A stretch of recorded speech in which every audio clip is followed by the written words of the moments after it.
Chapter 4. Confront the brutal facts, yet never lose the faith. The Great Atlantic and Pacific, otherwise known as A&P, was the world's largest grocery store in the 1950s. At the time, Kroger was about half the size. But between 1959 and 1973, a change began to take place. The world was changing and people looked for something different in their grocery stores. Small mom-and-pop stores were a thing of the past. Kroger recognized the need for this change, and as a result, they finished out the 20th century with returns 10 times the market and 80 times better than A&P. Grocery stores were becoming bigger and better. A&P executives had a hard time accepting this fact. Ralph Berger of A&P sought only to preserve cash dividends and the past glory of the Hartford brothers, who were the A&P founders. He constantly asked, what would Mr. Hartford do? His motto was, you can't argue with hundreds of years of success. All the while A&P was floundering, showing minuscule gains, executives adopted all sorts of strategies in an attempt to fix the mess that was A&P. They opened a superstore known as Golden Key. Executives were not dedicated to this plan, however, and whenever it gave answers they didn't want to hear, they closed the door. From here, they tried all sorts of easy fix solutions, hiring CEOs and firing CEOs. They attempted a scorched earth policy which drove down prices in order to attract customers. This, in turn, lowered profits, allowing A&P to take less and less care of their stores, thus driving customers away. As one A&P manager said, we not only had dirt, we had dirty dirt. On the other hand, Kroger seemed to be doing everything right. They began by doing experiments in the 1960s. This data produced clear results. Americans wanted a big, clean store where they could conveniently go to get anything they may need. Results also showed that if they could not be at the top of the market, they needed to get out of that market. This caused executives to put everything they had into completely revamping every single Kroger store. Now let's look at a different set of companies. Pitney & Bowes was in the postage meter business, and Addressograph was in the address duplicating machine business. In 1973, they both saw similar profits, revenues, and numbers of employees. But in 1976, Roy Ashe became the CEO of Addressograph. He saw his position as a way to reestablish his leadership abilities in the eyes of the world. His vision was to dominate the likes of IBM, Xerox, and Kodak. Collins says that there is nothing wrong with this vision, but he became so obsessed with it that Business Week referred to him as refusing to face the fact that his plan would absolutely fail, perhaps taking everything down with it. Eventually, Ashe was let go and Addressograph went into bankruptcy. Employees bailed, dispirited by their inability to get top management to deal with the facts. These facts being that Ashe's plan would not likely work. On the other hand, we have Pitney Bowes. In contrast with Ashe, Bowes was willing to face the problems within his company in order to solve these problems.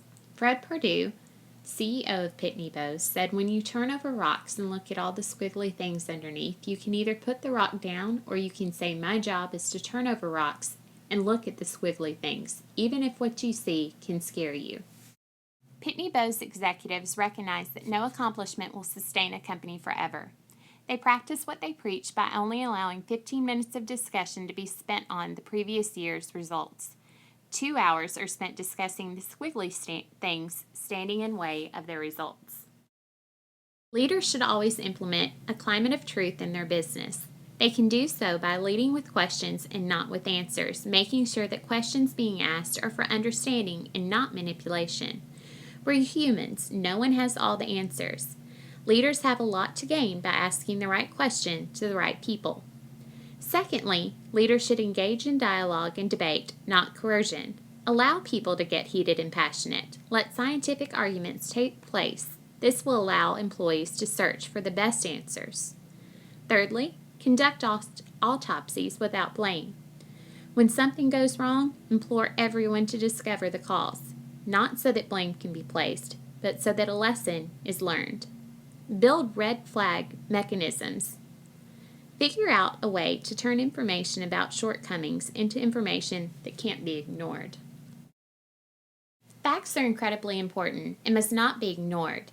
But leaders must also remember to instill complete faith in their company, their employees, and themselves. In the 1960s, Procter & Gamble entered the paper-based business. At the time, Scott Paper was the leader.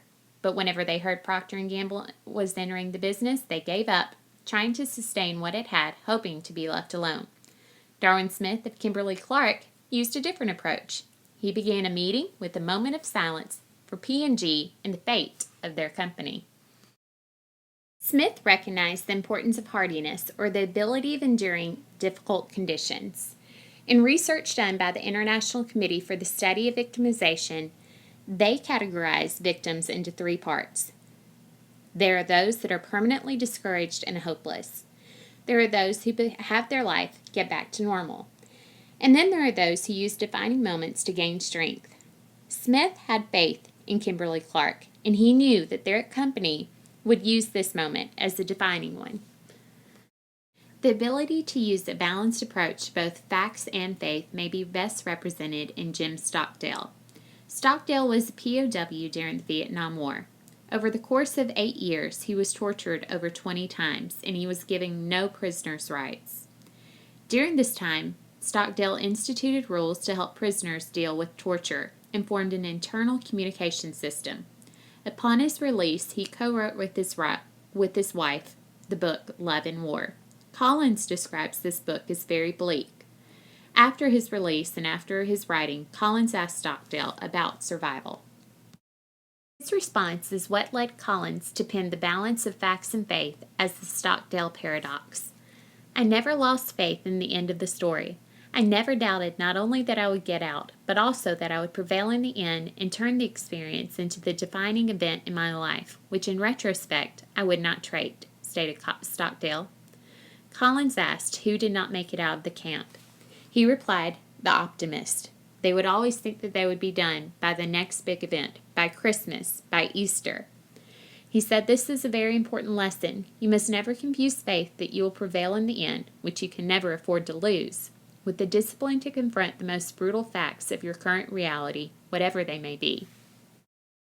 Looking back, it's easy to tell that Ralph Berger of A&P was at the safety need stage, according to Maslow. He longed for order in the company, which is why he always looked back to the company's founders.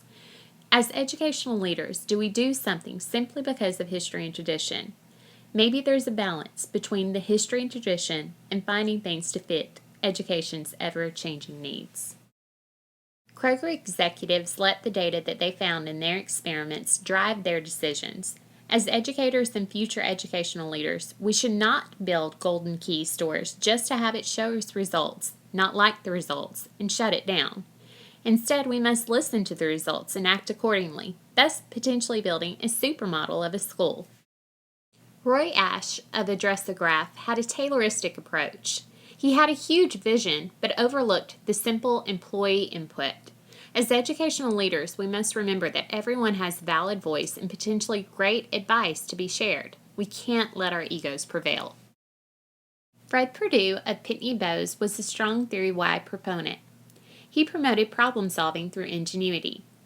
He knew that time spent on things done right was absolutely necessary.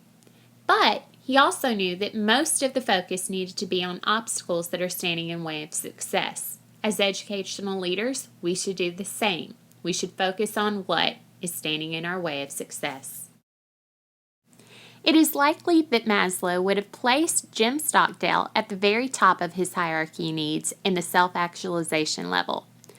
During his prisoner of war stint, Stockdale knew the importance of not only surviving, but using the opportunity to thrive once he was released. As educators, we should use struggles with students, parents, data, co-workers, education laws, and other circumstances to become better, not just for ourselves, but for others.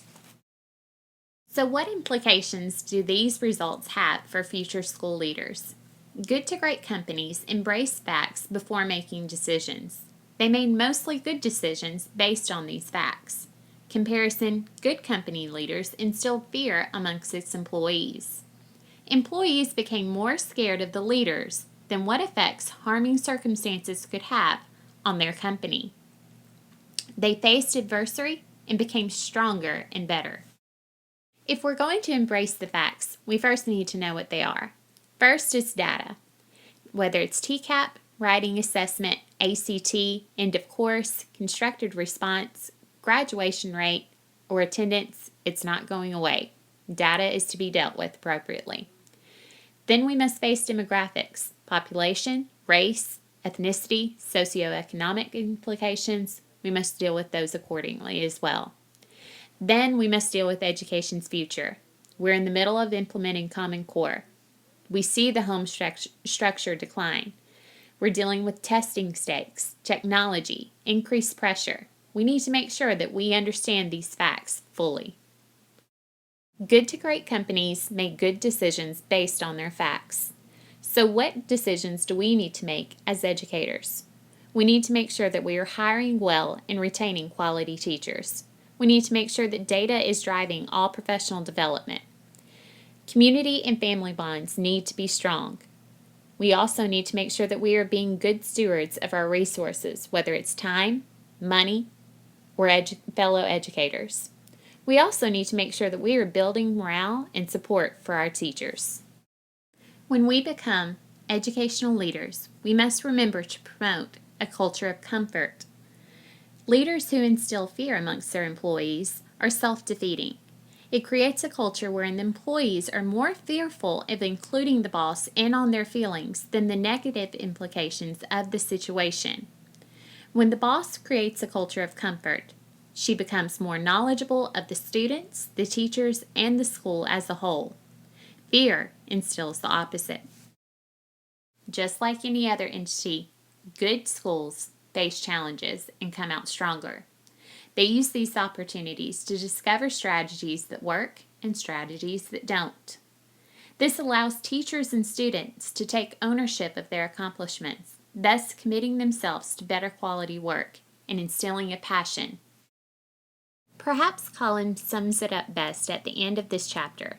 He says, "What separates people is not the presence or absence of difficulty, but how they deal with the inevitable difficulties of life." How are we going to deal with these inevitable difficulties? Are we going to become people that give up, people that make our life normal, or people that rise above and make life better for our students and our teachers?